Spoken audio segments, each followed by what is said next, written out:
responsables. A partir de este momento, las informaciones que son noticia toman el protagonismo.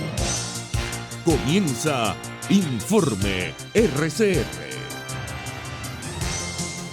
Muy buenas tardes, bienvenidos a este Informe RCR de hoy, 15 de junio de 2021. Como siempre, estamos trabajando a nombre de Jaime Nestares en la dirección general de la estación, de Wilitzer Calla en la gerencia de producción, de Marilia García en la coordinación de redacción, en la producción Génesis Rodríguez y en la dirección técnica Víctor Mejías. Les saluda Argenis Barreto. Comenzamos con las informaciones. Estados Unidos y la Unión Europea acordaron apoyar una negociación que conduzca a elecciones libres y justas en Venezuela tras el encuentro sostenido por el presidente norteamericano Joe Biden, el presidente del Consejo Europeo Charles Michel y la presidenta de la Comisión Europea Ursula von der Leyen. Nos comprometemos a fortalecer nuestra cooperación con los países de América Latina y el Caribe para apoyar la recuperación socioeconómica, abordar la vulnerabilidad económica e impulsar una gobernanza democrática más sólida, incluido el apoyo a un resultado negociado que conduzca a elecciones libres y justas en Venezuela, señalaron en una declaración conjunta. Pasamos a otras informaciones. La Comisión Delegada de la Asamblea Nacional, legítimamente electa en 2015, aprobó un acuerdo ratificando su rechazo y condena a la criminalización y persecución a la oposición en Nicaragua, además de reiterar el acompañamiento del seguimiento de la Organización de Estados Americanos a los hechos perpetrados por el régimen de Daniel Ortega en contra de la disidencia a su dictadura.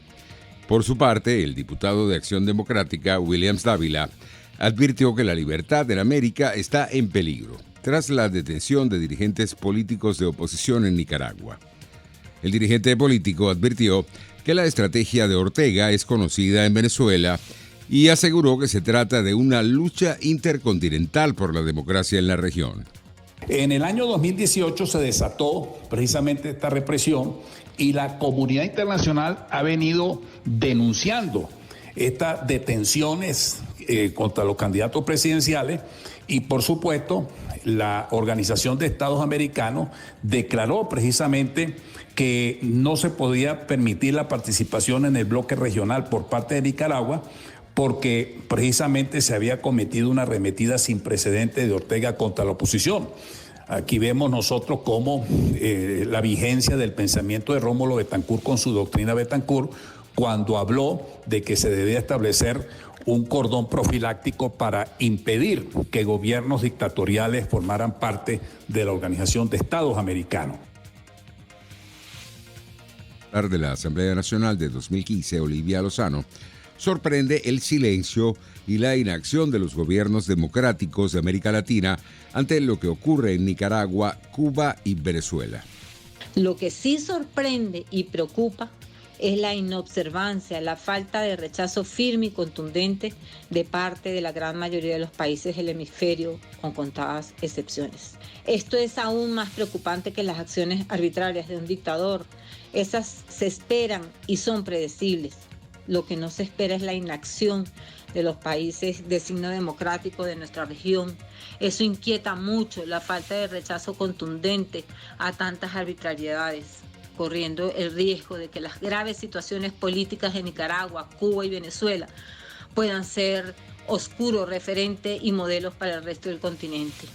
En el siglo pasado, América Latina tuvo un sinfín de regímenes opresores, desde las dictaduras del Cono Sur hasta las más atroces centroamericanas y antillanas.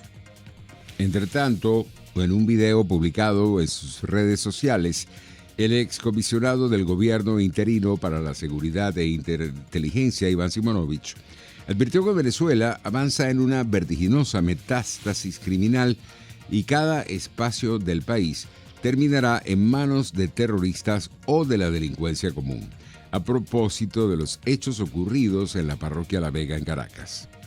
En Caracas, en 1905, pues el Coqui y su banda lo que hicieron fue tomar posición de lo que ellos habían acordado pues con el régimen.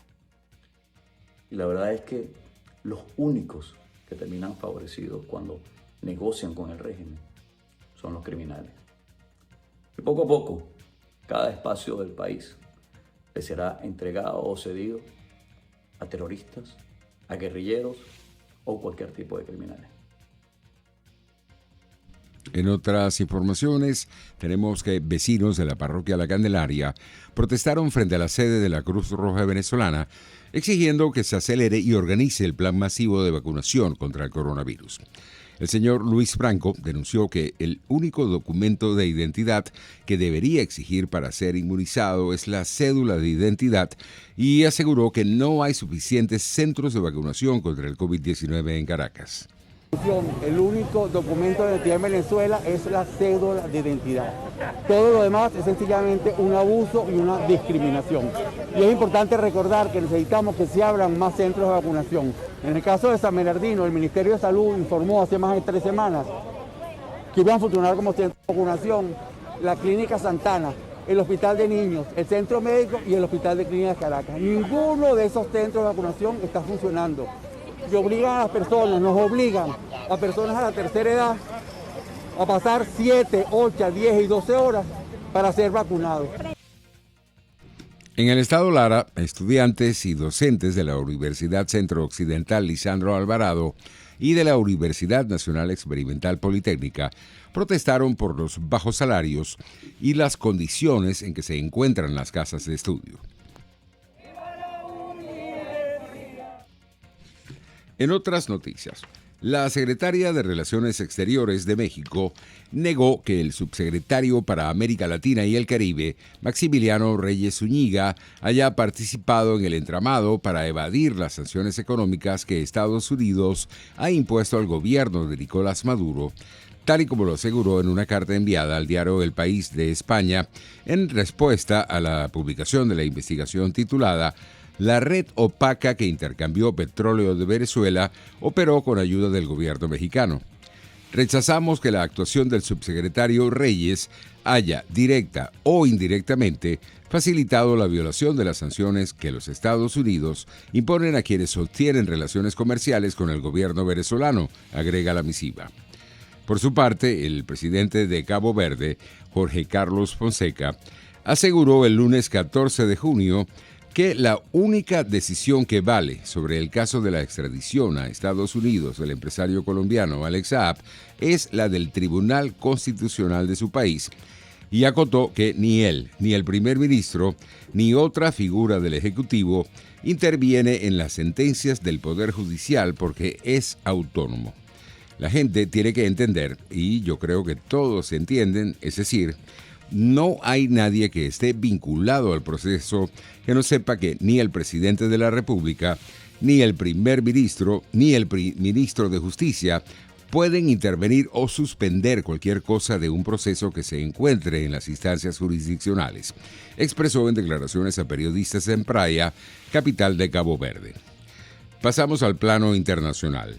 La vicepresidenta y canciller de Colombia, Marta Lucía Ramírez, consideró que para su país es un deber ético y moral recibir a los venezolanos en el marco de su participación en un foro informativo en Madrid.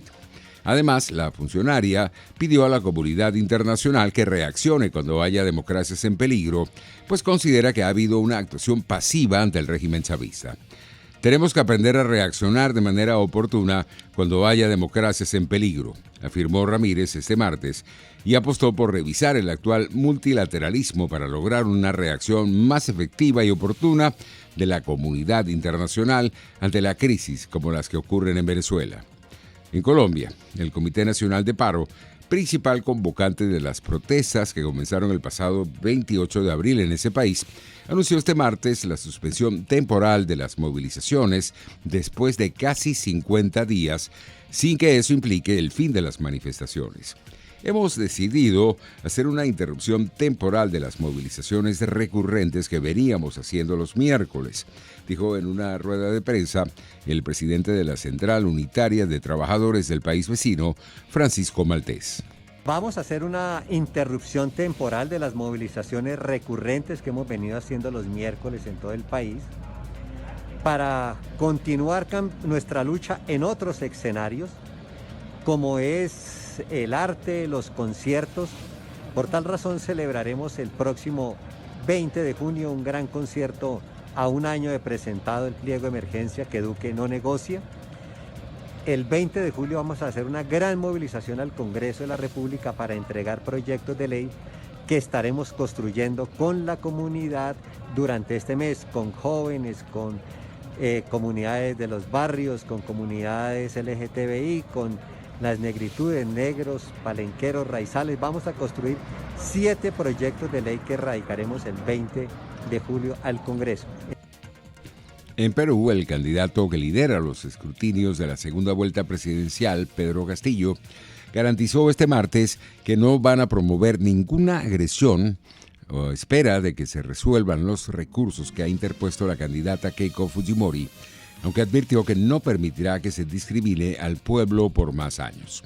Con estas acciones, el fujimorismo quiere generar zozobra y desconocer todo el proceso electoral, cosa que es inconstitucional. Es irreversible el triunfo del profesor Pedro Castillo, añadió la vicepresidenta electa Dina Boluarte en rueda de prensa conjunta ofrecida por los dirigentes del partido Perú Libre. En otras noticias, el presidente de México, Andrés Manuel López Obrador, se colocó este martes la segunda dosis de la vacuna de AstraZeneca contra el COVID-19 al término de su habitual rueda de prensa matutina y luego de rendir homenaje al epidemiólogo Hugo López-Gatell, el estratega del gobierno en la campaña contra el coronavirus. Buenos días, señor presidente. Me presento nuevamente con usted. Soy la teniente enfermera Melina Vega. Le muestro su jeringa con la que va a ser vacunado y le muestro la vacuna del laboratorio AstraZeneca. Antes de aplicarla vamos a realizar, como ya es protocolo, algunas preguntas. ¿Presentó usted alguna reacción con su primera dosis? Casi no. Nada, prácticamente. Primer día nada, al día siguiente un poquito de irritación, pero nada más. ¿Ha presentado usted fiebre o algún otro síntoma de COVID en las últimas 24 horas? Okay. ¿Alérgico a algún medicamento? No. Vamos a aplicar su vacuna.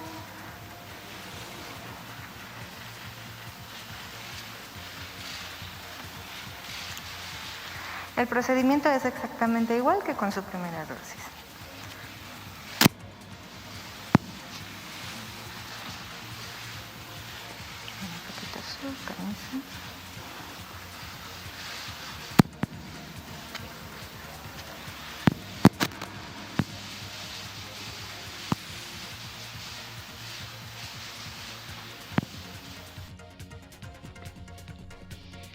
En otras informaciones, la cifra de fallecidos en Estados Unidos por COVID-19 llega a 600,000, según la Universidad Johns Hopkins.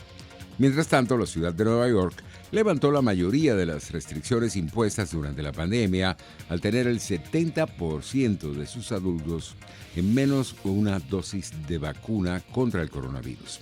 Pasamos a la materia económica. La aerolínea española Plus Ultra, señalada de estar ligada al chavismo y cuestionada por el rescate de 53 millones de euros que le otorgó el gobierno de ese país, informó que destinará 6.1 millones de euros para cancelar una deuda que tiene con Petróleos de Venezuela, lo que representa un 12% del dinero recibido para evitar su quiebra. De acuerdo al portal español Voz Populi, Plus Ultra comunicó a Daiwa Corporate Advisory, asesor financiero de la Sociedad Estatal de Participaciones Industriales, la intención de honrar el compromiso con PDVSA por concepto de combustible. Sin embargo, no sabe cuándo ni de qué forma podrá pagar porque debe esperar que se liberen los fondos para poder hacerlo. Los precios internacionales del petróleo ganaban terreno en horas de la tarde. El WTI de referencia en Estados Unidos se cotizaba en $72.15 el barril, mientras el Brent se ubicaba en $74.01 el barril. Pasamos a la materia deportiva. A 52 casos ascendió el número de infectados por COVID-19 en las delegaciones de fútbol que disputan la Copa América y empleados de la organización del torneo que se disputa desde el domingo en Brasil, informó este martes el Ministerio de Salud del gigante suramericano. Según las autoridades brasileñas, 33 de los positivos corresponden a jugadores y miembros de las selecciones y los otros 19 a empleados del certamen que se disputará hasta el 10 de julio. Hasta aquí este resumen informativo de Informe RCR. Los esperamos mañana a las 7 en punto de la mañana, cuando les estaremos llevando nuestro Informe RCR emisión matutina. Hasta entonces.